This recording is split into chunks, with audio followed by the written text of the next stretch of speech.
자, 우리 한번 옆에 분들하고 또 우리 가정에서 온라인으로 예배드리고 있는 우리 성도님들도 우리 가족들과 서로 한번 인사하겠습니다. 우리 함께 힘내십시다. 우리 함께 힘내십시다. 우리 함께 힘내십시다. 미국 서부의 어느 작은 마을에 모든 사람들이 감탄할 만큼 또 죽은 사람의 마지막을 잘 마무리해주는 아주 훌륭한 장의사가 한 분 계셨습니다. 근데 이 장의사는 늘 열쇠가 채워진 까만 장부 하나를 항상 들고 다니는 거예요.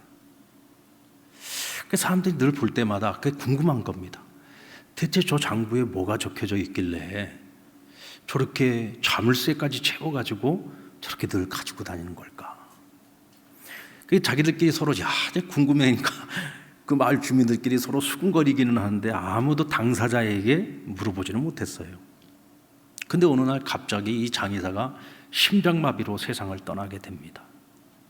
온 마을 사람들이 정말 그분에게 많은 은혜를 입었기 때문에 그분의 장례식에 다들 참석을 해서 또 함께 슬퍼하면서 위로의 예배를 드렸습니다. 하간 예배 시간에 장의사의 미망인이 마을 주민들이 그토록 궁금해하던 그 까만 장부의 열쇠를 열고 그 안에 적힌 것을 읽어나가기 시작했습니다. 1920년 4월 17일 아무개가 혼자됨. 1921년 6월 15일 아무개가 혼자됨. 이렇게 많은 장례를 치르면서 그들의 가족들, 홀로 되신 이들, 또 마음 아픈 상처와 또 스토리를 가지고 계시는 위로가 필요한 미망인들의 이름을 그곳에 다 기록을 해놓은 거예요. 왜 그것을 기록을 해놨느냐? 매년 성탄절이나 추수감사절이 되면 그들이 홀로 외로이 그 시간을 보낼 것을 걱정하면서 그분들을 자기 집으로 다 초대를 하는 겁니다. 그래서 그분들을 위해서 만찬을 준비해서 함께 음식을 나누고 그들을 위로해주고 격려해주고 또 그들이 용기를 내어 살아갈 수 있도록 돕는 일을 지금까지 해왔던 거죠. 그 이름이 불려질 때마다 여기저기서 홧홧거리면서 우는 소리가 들리기 시작했습니다. 그리고 이내 그 장례식장은 온통 울음바다가 되고 말았습니다. 저는 이 이야기를 읽으면서 이 장의사는 정말 행복한 인생을 살았던 사람이구나 라는 생각이 들었어요. 왜냐하면 그는 죽은 이들의 마무리를 담당하는 장의사라고 하는 이 직업을요, 그저 먹고 살기 위한 생업의 수단으로서만 그 일을 하며 살았던 것이 아닙니다. 그는 죽은 자를 위해서 하는 일이기도 했지만 남은 자들을 위로하고 격려하고 그들에게 용기를 주는 일, 사명을 가지고 그 일을 했던 거예요. 그래서 그는 늘 죽은 자를 또 산 자들을 바라볼 때마다 항상 감사하는 마음을 가지고 살았습니다. 당신들의 죽음이 있어서 또 당신들의 고통과 아픔과 눈물이 있어서 저는 이렇게 또 살아갑니다. 그리고 내가 정말 사명감을 가지고 이렇게 보람 있는 일을 내가 하면서 살아갈 수 있어서 너무 행복합니다. 사실 여러분, 생업으로서만 생각을 한다면 날마다 죽은 일을 대면하면서 살아가는 이 직업이 뭐 그렇게 보람이 있겠습니까? 거기 무슨 즐거움이 있겠습니까? 그러나 그는 그 일을 하는 목적이 누군가를 돕기 위한 일이었습니다. 그러기에 그가 하는 일이 보람이 있고 자랑스러웠고 그리고 그 일을 하는 내내 행복하게 살 수 있었던 겁니다. 같은 일을 하더라도요, 나는 무엇을 위해서 그 자리에 있으며 그 일을 하며 살아가는가? 그 일을 하는 목적에 따라서 그가 하고 있는 그 일이 가치 있는 일이 될 수도 있고 무가치한 일이 될 수도 있는 겁니다. 그러고 보면 우리의 인생의 행복이라고 하는 것은요, 우리가 어떤 일을 하면서 살아가느냐보다도 우리가 그 일을 무엇을 위해서 하며 살아가느냐, 거기에 행복의 결과가 있는 거죠. 오늘 본문은 애굽의 노예로 팔려온 요셉의 이야기입니다. 우리가 너무나도 잘 아는 이야기입니다. 요셉은 남이 아닌 자신의 친형제들로부터 팔려서 미디안 상인들에게 팔렸다가 나중에는 애굽의 보디발 장군의 집에 노예로 팔려가게 되죠. 어린 소년이었던 요셉의 입장에서 생각을 해보면 이건 정말 너무나도 황당한 일입니다. 너무 어처구니 없는 일 아닙니까? 형제들의 손에 팔려갔어요. 정말 내 인생에 이런 일이 있을 거라고 어떻게 상상이나 했겠습니까? 영문도 모른 채 갑자기 그에게 찾아왔던 이 기가 막힌 시련 앞에서 아마 보통 사람들 같으면요 절망하고 낙심하다가 어쩌면 많은 이들은 스스로 자신의 목숨을 끊는 일들도 많이 있었을 거예요. 하지만 오늘 본문은 어디에도 요셉이 절망했다, 낙심했다, 그가 스스로 죽으려 했다 이런 말씀이 없습니다. 오히려 오늘 이 요셉의 이야기 속에는 하나님께서 그와 함께 하심에 그가 형통했다라는 단어가 가득 차 있어요. 그는 어디에 있든지 무엇을 하든지 항상 형통했다. 이 형통이라고 하는 단어가 요셉에게는 늘 따라다니고 있습니다. 그 어렵고 힘든 환경 속에서도 절망했다, 낙심했다, 죽으려 했다가 없어요. 항상 형통했다라는 단어가 오늘 곳곳에 나타나는 것을 보게 됩니다. 2절 말씀에 보면 여호와께서 요셉과 함께 하심으로 그가 형통한 자가 되어 3절에 보면 그의 주인이 여호와께서 그와 함께 하심을 보며 또 여호와께서 그의 범사에 형통케 하심을 보았더라. 요셉의 형통에는 늘 함께 따라다니는 말씀이 여호와 하나님께서 그와 함께 하셨더라. 요셉의 형통은요 하나님께서 그와 함께 하심으로 가능했던 일이었습니다.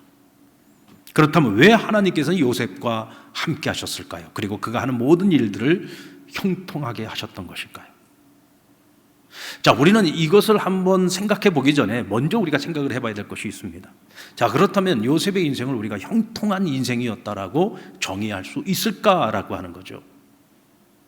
자, 영문도 모른 채 형제들 손에 팔려서 애굽의 노예로 팔려갔습니다. 그런 요셉의 처지가 형통한 인생입니까? 보디발 장군의 집에서 이제 조금 살만해졌습니다. 주인에게 인정받았고요. 그 집에 가정 총무가 되었습니다. 적어도 그 집안에서 살아가는 한은 그는 이제 아무 걱정 없이 살아갈 수 있었어요. 그런데 여주인의 유혹을 뿌리친 이유 때문에 결국 누명을 뒤집어 쓰고 감옥에 갇히게 됩니다. 그런 요셉의 삶을 형통하다고 말할 수 있습니까? 우여곡절 끝에 바로 앞에 섰지만 꿈을 해석하지 못하면 죽을 수도 있는 절대절명의 순간이 그에게 찾아왔습니다. 자, 그런 요셉의 상황이 형통한 상황이라고 말할 수 있을까요? 자신을 노예로 팔아넘긴 형제들을 눈앞에 두고도 그들을 벌하지 못하고 그들을 용서해야 하는 오늘 그 요셉의 입장이 과연 형통한 상황이라고 말할 수 있을까요? 요셉의 일대기를 가만히 살펴보면요, 결과적으로는 형통했지만 그에게 주어졌던 상황들은 단 한순간도 형통한 상황이 없었어요. 형통한 인생이라고 말하기에는 우여곡절이 너무 많았습니다. 그럼에도 불구하고 그의 삶에는 언제나 하나님이 함께 하셨기 때문에 그의 삶이 그 결과가 형통할 수 있었던 겁니다. 뿐만 아니라 요셉 스스로가 형통한 길을 스스로 선택해서 걸어갈 수 있었습니다. 사실 요셉의 고난은 하나님이 주신 꿈 때문에 시작이 됩니다. 요셉은 4명의 아내들 가운데 아버지 야곱이 특별히 편애했던, 총애했던 라헬의 아들이었습니다. 그러니까 다른 어머니들, 그러니까 3명의 그 다른 어머니들, 레아와 비라와 실바, 그들은 남편의 사랑을 받지 못한 채 평생을 그러고 살았어요. 그러니까 배다른 형제들의 눈으로 볼 때 그 어머니들의 슬픔과 눈물을 보면서 자랐던 거예요. 그러니까 요셉의 어머니 라헬이 얼마나 미웠겠습니까? 그런데 그 라헬이 죽고 난 이후에 야곱은 그 많은 아들들 중에서 요셉만을 사랑하고 편애했습니다. 그래서 다른 형제들은 전부 산으로 들로 양떼를 풀먹이로 일을 하러 돌아다닐 때 요셉은 아버지의 장막에서 좋은 것 먹고 거기다가 채색 옷을 입었다고 했어요. 우리로 말하면 색동 옷을 입고 온갖 호사를 다 누렸던 거죠.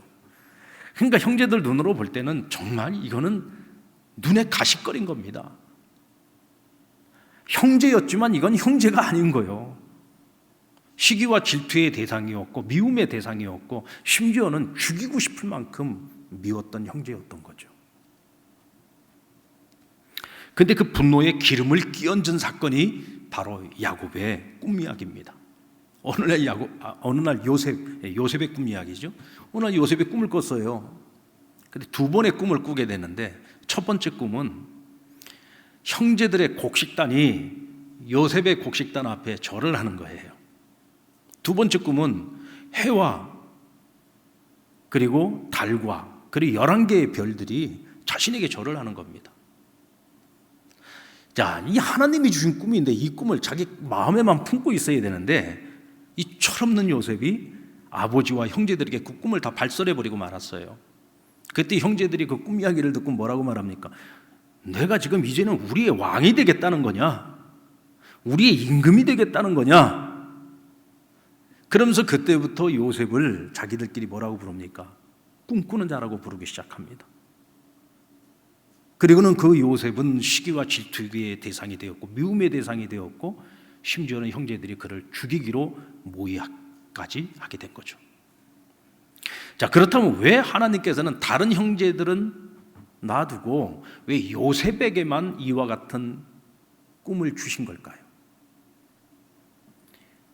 사실은 이 꿈은요, 요셉의 꿈이기도 하지만 또 한편으로는 하나님의 꿈이기도 합니다. 엄밀한 의미에서 말하면 하나님의 꿈을 요셉과 함께 나누었다고 하는 것이 더 맞을 겁니다. 그렇다면 왜 하나님께서는 이 꿈을 요셉과만 나눈 것일까요? 그리고 오늘 그 이유는 요셉의 형통과 연관되어져 있는 것을 우리가 알 수 있습니다. 하나님께서 요셉에게만 이 꿈을 나눈 이유, 그것은 요셉이 가지고 있는 성품 중에는 돕는 자의 성품이 있었어요. 돕는 자의 성품. 요셉은 본래 여종이었던 비라와 실바의 아들들과 같은 장막을 썼습니다. 그러다 보니까 그들의 삶을 한눈에 다 볼 수 있었어요. 근데 이 형들의 모습을 보니까 항상 아버지의 뜻에 어긋나는 삶을 살고 있는 거예요. 이렇게 나가다가는 잘못될 수밖에 없는 거예요. 어린 요셉의 눈에도 이 형들의 모습이 이건 아니올시다예요. 그래서 아버지에게 형들의 일을 자꾸 고하였다고 했습니다. 그러니까 이 형들의 입장에서 생각을 해보면 이 아우가 형의 잘못을 아버지에게 고한 거잖아요. 그러니까 이 동생이 얼마나 미웠겠습니까? 게다가 이 동생과 같은 장막에 거하는 것이 얼마나 불편했겠어요. 근데 여러분, 이걸 요셉의 입장에서 생각을 해보면 긍정적인 측면으로 볼 때에 왜 요셉은 아버지에게 형들의 일을 고했을까? 그것은 요셉이 가지고 있는 타고난 의로운 성품 때문이기도 해요. 그런데 그보다 더 앞서는 것은 뭐냐면 형들이 더 잘못된 길로 가는 것을 막고자 하는, 형들을 돕고자 하는 마음이 우선했다는 겁니다. 형들을 돕고 싶었던 거예요. 단지 내가 이렇게 함으로써 형제들에게 미움을 살 수밖에 없다라고 하는 것을 알면서도 그가 그렇게 했다고 하는 것은 정말 진심 어린 마음으로 형들을 돕고 싶었던 겁니다. 왜? 형들이 잘못되는 것을 원치 않았기 때문입니다. 아버지의 명을 받아서 형들에게 음식을 들고 형들이 일하고 있는 세겜 땅으로 그는 달려갔습니다. 세겜 땅에 가서 보니까 형들이 안 보여요. 그래서 어디까지 갔습니까? 도단까지 가서 형들에게 아버지와 그리고 아버지가 준 그 음식을 전달합니다. 그런데 그 형제들의 손에 결국은 구덩이에 갇히게 되고 결국은 팔려가게 된 거죠. 왜 요셉은 그 형제들에게 달려갔을까요? 그는 아버지를 돕고 싶었고 형제들을 돕고 싶었던 거예요. 그는 어느 자리에 있든지 항상 내가 그 자리에서 누군가를 돕는 자의 역할을, 돕는 자의 삶을 살고 싶어 했던 사람입니다. 그래서 그는 보디발의 집에서도 주인의 인정을 받았던 것이고, 감옥에서는 간수장에게 인정을 받았던 것이고, 총리가 되어서는 바로에게 인정을 받고 백성들에게 인정을 받았던 겁니다. 왜요? 도움을 주는 인생을 살아가니까 그런 겁니다. 주인에게 도움을 주니까 주인이 인정을 해주는 거죠. 감옥에서는 절망하지 않고 열심히 감옥에 있는 사람들을 돌봐주니까 간수장에게 인정을 받은 거죠.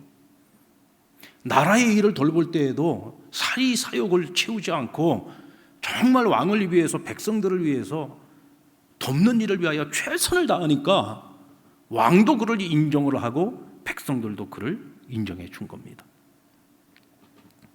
노예로 있든 죄수로 있든 총리가 되었든 어떤 자리에 있든지 그는 항상 돕는 자로 살고자 하는 그의 마음을 잃지 않고 살았던 겁니다.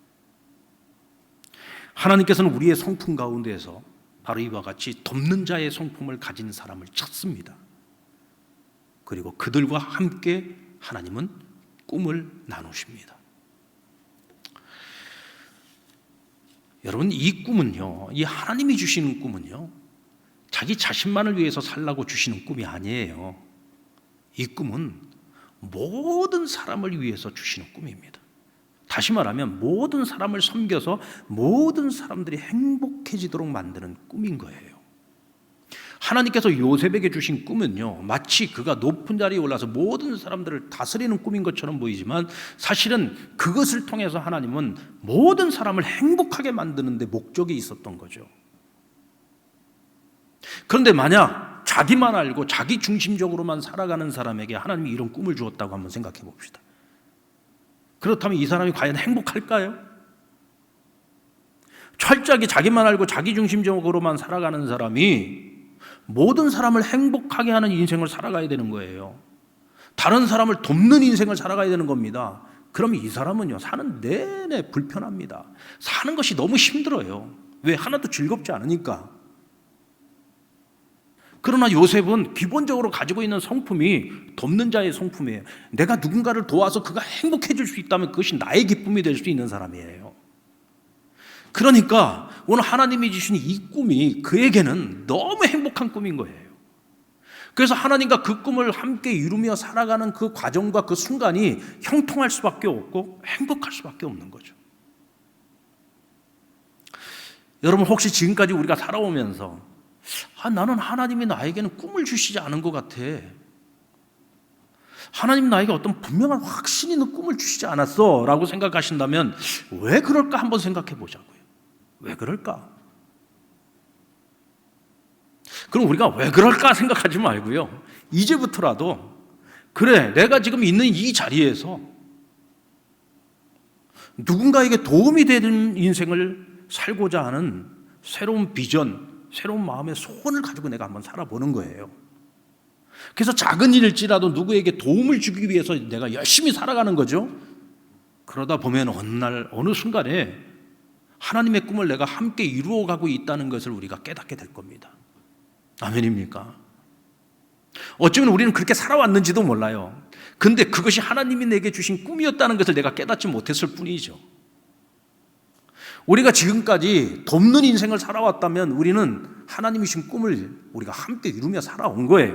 단지 그것을 깨닫지 못했을 뿐이죠. 오늘 이 시간, 이 자리가 그것을 깨닫는 자리인 겁니다. 혹시 우리가 그렇게 그 꿈을 지금까지 주님과 함께 공유하지 못했다면 그것은 우리가 나 자신만을 위해서 살아왔기 때문일 겁니다. 여러분, 우리가 우리 자녀들에게 그러지 않습니까? 꿈을 가져라. 이왕이면 큰 꿈을 가져라. 하나님이 주시는 꿈을 가져야 된다.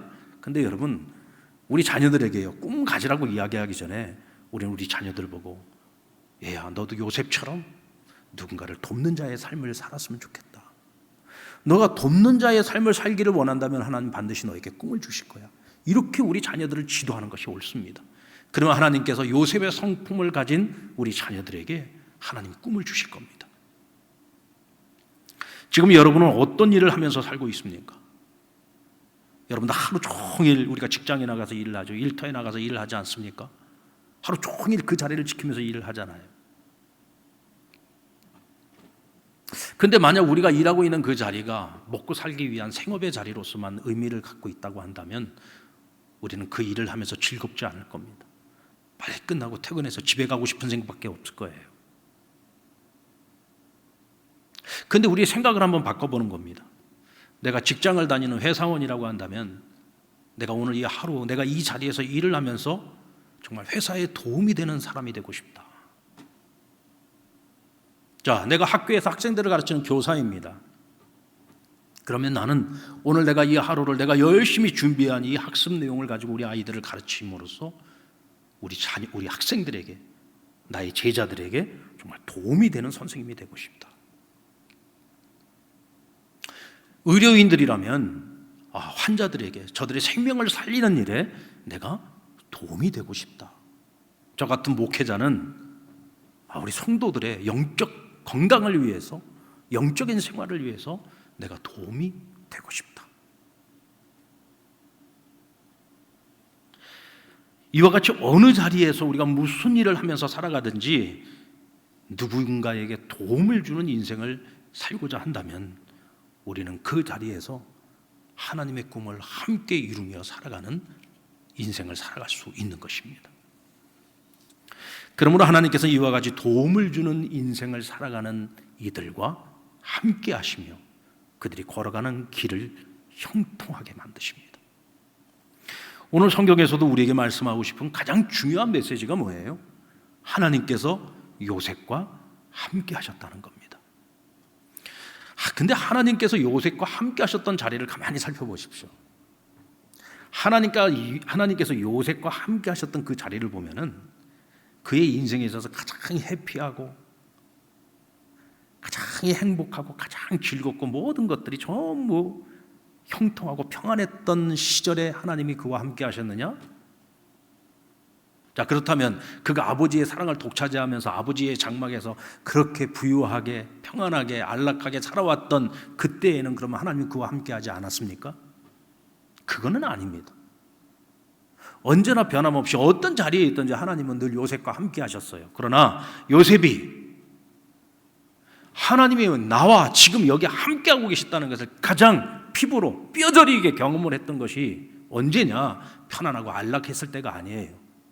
자기 인생에 가장 힘들었던 순간, 가장 고통스러웠던 순간, 매 순간마다 절망과 낙심이 밀려오고 두려움으로 잠을 이루지 못했던 가장 고통스러웠던 시간들, 바로 그때 그 시간 그 자리 바로 그 장소에서 하나님 지금 나와 함께 하신다는 것을 그는 늘 경험했던 거죠. 그러니까 확신하는 겁니다. 하나님 나와 함께 하셔. 여러분, 가장 고통스러웠던 그 순간에 나와 함께 하셨던 하나님을 만난 사람은요, 즐거울 때도 나와 함께 하신다는 것을 알아요. 그것을 압니다. 그것을 항상 느끼면서 살아가는 거예요. 맞아, 하나님 그때 나와 함께 하셨지. 그래서 웬만한 어려움 속에서도 우리가 두려워하지 않고 염려할 필요가 없는 것은 그때도 하나님 나와 함께 하셨는데, 그래도 지금 이 상황이 그때보다는 낫잖아.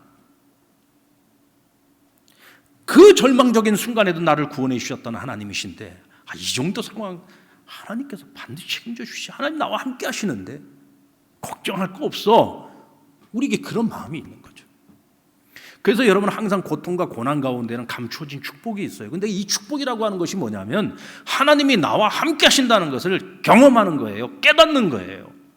그러니까 이런 사람은 요동치 않지요. 어떤 순간에도 절망하지 않고 담대하게 살아갈 수가 있는 거예요. 이게 축복이에요. 이게 축복입니다. 하나님이 주시는 요동치 않는 평강을 소유하고 살아가는 그리스도인, 그것이 진정한 축복인 겁니다.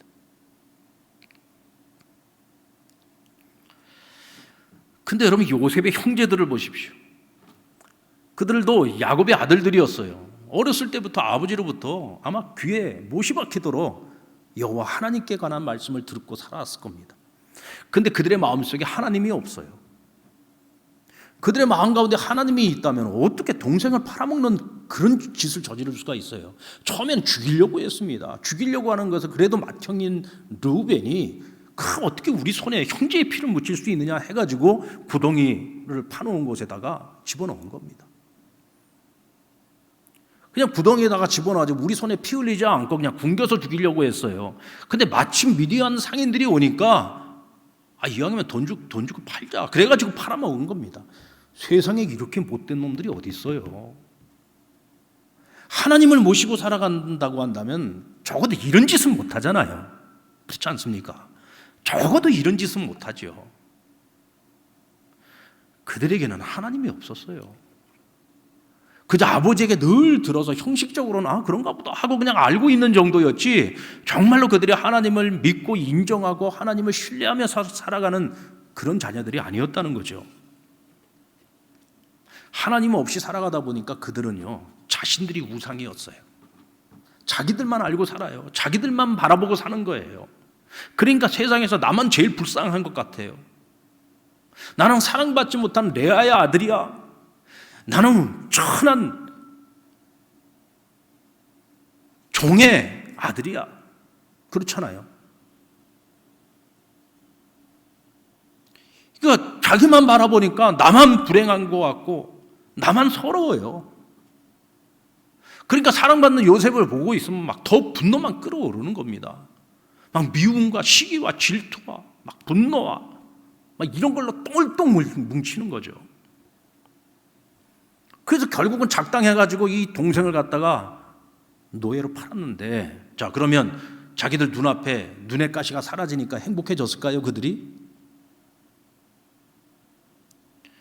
여러분, 요셉을 팔아먹고 난 후에 아버지를 속였습니다.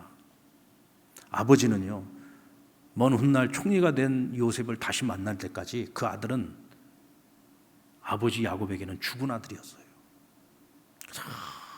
너무너무 사랑했던 라헬도 죽고 이제는 요셉도 죽었어요. 하루하루 살아가는 것이 살맛이 없는 거죠.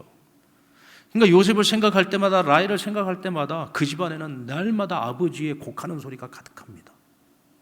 아버지의 곡하는 소리를 들을 때마다 그들의 양심이 어땠겠습니까? 죄책감에 사로잡히고요. 그 짓을 함께 저질렀던 형제들끼리 서로 눈을 마주치지 못합니다. 그러다 보니까 한 명 한 명 그 집을 떠나기 시작해요. 다 흩어져서 살아갑니다.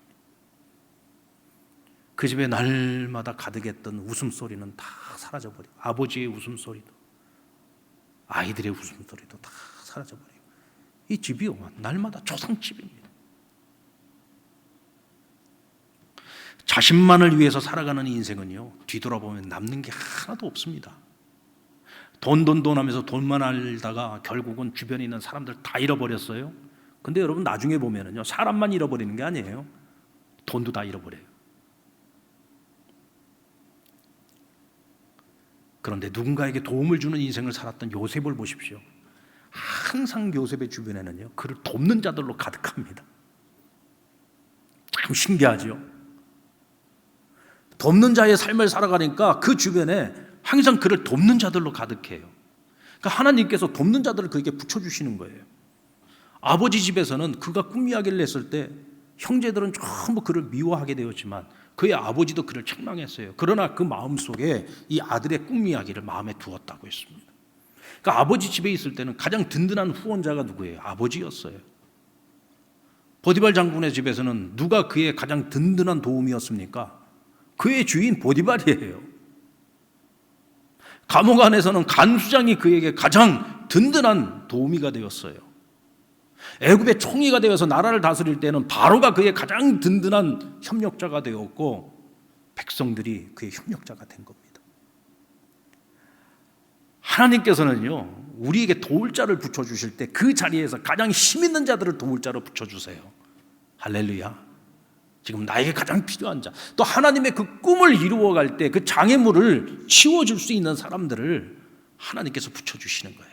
성경에 보십시오. 느헤미야가 예루살렘에 먼저 가서 아직도 성벽을 재건하지 못하고 날마다 이민족들에게 고통당하고 있는 그 자기 동족들의 이야기를 들었을 때 그가 정말 부귀영화를 누릴 수 있는 그 자리를 버리고 자기 백성들을 위해서 뭔가를 하고자 할 때, 하나님의 뜻을 이루고자 뜻을 정했을 때 하나님께서 누구를 붙여주세요? 왕을 붙여주시잖아요. 그곳으로 가는 모든 길에 어려움 없이 갈 수 있도록 통행증 다 끊어줬죠. 왕의 창고에서 성벽을 재건하는 데 필요한 것들을 다 가져다가 쓸 수 있도록 모든 걸 다 허락해 줬어요. 가장 힘 있는 자가 그 앞에 거치는 모든 장애물들을 다 거둘 수 있도록 하나님께서 그와 같이 돕는 자들을 붙여주시는 겁니다. 시편 18편 1절로 2절의 말씀 우리 다 같이 한번 읽어볼까요? 시작. 나의 힘이신 여호와여, 내가 주를 사랑하나이다. 여호와는 나의 반석이시요 나의 요새시요 나를 건지시는 이시요 나의 하나님이시요 내가 그 안에 피할 나의 바위시요 나의 방패시요 나의 구원의 뿌리시요 나의 산성이로다. 다윗은 하나님이 나와 함께 하심으로 그는 나의 힘이라고 했어요. 이게 다 똑같은 얘기입니다. 그는 나의 힘이 되고 반석이 되고 요새가 되고 바위가 되고 방패가 되고 구원의 뿔이 되고 산성이 되고, 언제나 하나님 나의 우편에 계셔서 언제나 나를 돌보시는 하나님, 나를 위하여 자지도 졸지도 아니하시며 나를 지켜주시는 하나님, 사망의 음침한 골짜기에서도 항상 하나님의 은혜가 늘 다윗과 함께 했다는 고백이잖아요. 오늘 요셉도 역시 마찬가지고요. 하나님을 믿고 의지하고 하나님이 주시는 꿈을 향해서 돕는 자의 삶을 살아가는 이들과 하나님은 늘 함께 하시면서 그들의 힘이 되어주시는 거예요. 울타리가 되어주시는 거예요. 방패가 되어주시는 거예요. 때로는 고난 가운데서 그 환난을 피할 수 있는 바위가 되어주시기도 하고 산성이 되어주시기도 하시는 것입니다. 요셉의 인생에 찾아왔던 그 위기는 늘 감추어진 축복의 기회였습니다. 근데 누가 그 위기를 기회로 만들어 주었습니까? 바로 하나님의 은혜죠. 근데 여러분, 이 하나님의 은혜가 아무에게나 임하는 것이 아닙니다. 바로 이와 같은 하나님의 은혜는 돕는 자의 삶을 살아가는 이들에게 주어지시는 하나님의 은총입니다.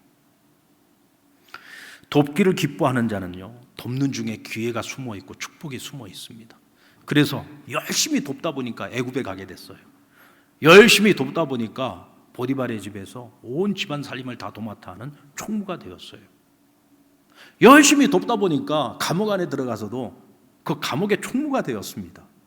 열심히 돕다 보니까 애굽의 총리가 되었고요. 열심히 돕다 보니까 그 가뭄의 때에 아버지와 그 형제들의 그 가정들을 구원하는 축복의 통로가 되었습니다. 열심히 돕다 보니까 하나님의 약속대로 430년 동안 이 애굽에서 큰 야곱의 족속이 이제는 야곱의 민족이 되어지는, 이스라엘을 한 민족을 태동하게 되는 터전을 마련할 수 있었던 겁니다. 이 모든 것들이 여러분 어떤 목표를 두고 했던 게 아니에요. 열심히 돕다 보니까 그렇게 인생의 지경이 확장되어져 간 겁니다. 여러분, 우리 하나님은요, 도우시는 분입니다. 그래서 하나님께서는 이 돕는 자의 성품을 가지고 있는 사람들을 좋아하세요. 그래서 그들에게 꿈을 주시고 하나님께서 그 꿈을 함께 공유하시면서 그 꿈을 함께 이루어가는 협력자로 삼으시는 겁니다.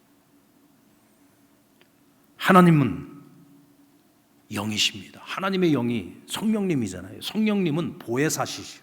이 보혜사의 뜻이 뭡니까? 헬퍼, 돕는 자라는 뜻입니다.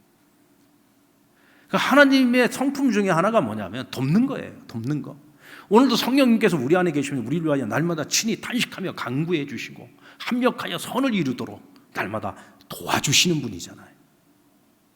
그래서 하나님께서는 돕는 자의 삶을 살아가는 자들과 함께 하시면서 그들에게 성령의 기름 부으심과 성령의 충만함을 더하여 주셔서 돕는 자의 삶을 능히 살아갈 수 있도록 도와주시는 겁니다. 오늘 이 땅 교회의 사명이 무엇입니까? 그게 바로 헬퍼입니다. 돕는 자의 역할입니다. 이 세상에 하나님을 알지 못합니다. 그래서 우리는 세상으로 하여금 하나님을 알 수 있도록 도와주는 역할을 우리가 해야 되는 거예요. 어떻게 해요? 하나님 말씀으로, 그리고 우리의 삶으로 그것을 보여주고 드러내고 나타내고 증명하면서 우리는 세상 사람들을 도와줘야 되는 거죠. 세상에 어려움에 처해 있을 때 우리는 하나님 아버지께 이 세상을 위해서 날마다 눈물로 기도하고 간구하면서 이 세상을 도와야 됩니다. 이 돕는 자의 역할을 우리가 마땅히 감당해야 되죠. 이 세상에는 오늘 우리의 손길을 필요로 하는 것이 너무 많습니다. 교회의 손길을 필요로 하고 성도들의 손길을 필요로 하는 것이 너무너무 많아요. 그게 보이지 않는 것은 우리가 관심이 없어서 그런 겁니다. 관심을 가지고 바라보면요, 세상에는 우리가 도와야 될 것들이 너무너무 많아요. 오늘 이 땅의 교회는 우리가 정말 이 세상 속에서 돕는 자의 역할을 제대로 감당하고 있는가를 끊임없이 우리 스스로가 성찰해 봐야 됩니다. 만약 오늘 우리가 그 사명을 제대로 감당하지 못하고 있다고 한다면 하나님 우리와 함께 하실 이유가 없어요. 우리를 도우실 이유가 없어요. 우리의 삶이 형통해야 될 이유가 없는 거예요. 제가 이번 주 수요일 설교 시간에도 말씀을 드렸습니다만 요즘 제가 이 책 읽는 재미에 너무 재미가 있어요. 100년을 살아본 사람의 글이거든요. 우리 한국을 대표하는 철학자 가운데 한 분입니다. 김영석 교수님이라고 연대 철학과 교수님이셨고 정말 한 시대 100년을 살았으니까 여러분 우리 일제시대를 경험했잖아요. 도산 안창호 선생님의 강의를 직접 들었던 분이랍니다. 이분이. 인생 100년을 살면서 우리 한국 사회에 정말 어떤 엘리트 사회에 어떤 지성으로서 가장 큰 영향력을 미쳤던 분인데 자기가 100년을 살고 난 후에 이제 회고하는 어떤 하나의 책을 쓴 거예요. 어떻게 보면 그분이 인생의 어떤 뭐랄까 결정판이라고 할 수 있겠죠. 엑기스만 탁 뽑아서 자기가 100년을 살아보고 정리한 글입니다. 근데 이 책을 보면은요, 이 책의 내용의 전체의 결론이 그건 것 같아요. 100년을 살면서 수많은 사람들을 만나봤어요. 또 나도 100년이라는 인생을 살았어요. 근데 인생을 살고 난 후에 지금 뒤를 돌아다 보니까 어떤 사람은 내가 원하는 것을 쫓아서 살아가는 사람이 있고 또 어떤 사람은 나를 필요로 하는 곳에서 나를 필요로 하는 사람들을 위해서 살아가는 사람이 있더라는 거예요. 또 어떤 사람은 자기가 있는 그 자리를 성공을 위한 발판으로만 여기면서 살아가는 사람이 있고 또 어떤 사람은 그 자리에서 내가 누군가에게 도움이 되려고 열심히 그 자리에서 최선을 다하는 사람이 있더라는 거예요. 근데 인생을 살고 나서 뒤돌아보니 내가 원하는 것을 쫓았던 사람보다는 나를 필요로 하는 사람들을 위해서 그곳에서 돕는 삶을 살았던 사람들이 훨씬 더 남는 것이 많더라는 거죠. 그 자리를 그저 성공의 발판으로만 여기면서 성공만을 추구하면서 살았던 사람들보다 그 자리가 어떤 자리가 되었든 그 자리에서 돕는 자의 삶을 열심히 성실하게 살았던 사람들이 나중에 인생을 살고 뒤를 돌아보니 훨씬 더 남는 것이 많더라는 거예요. 그러면서 이분의 결론이 그거더라고요. 내가 세상에서 무슨 일을 하면서 살아가든지 누군가에게 도움을 주는 인생을 사십시오. 저는 바로 그런 인생이 요셉의 인생이라고 생각을 합니다. 오늘 우리 그리스도인의 인생이 바로 이런 삶이어야 되지 않겠습니까? 오늘 저와 여러분의 인생길이 하나님과 꿈을 나누고 누군가에게 도움을 주는 삶이 되기를 원합니다. 그래서 늘 주님과 함께하면서 우리가 무엇을 하든지 우리가 걸어가는 그 길이 형통한 길이 될 수 있기를 주님의 이름으로 축원합니다.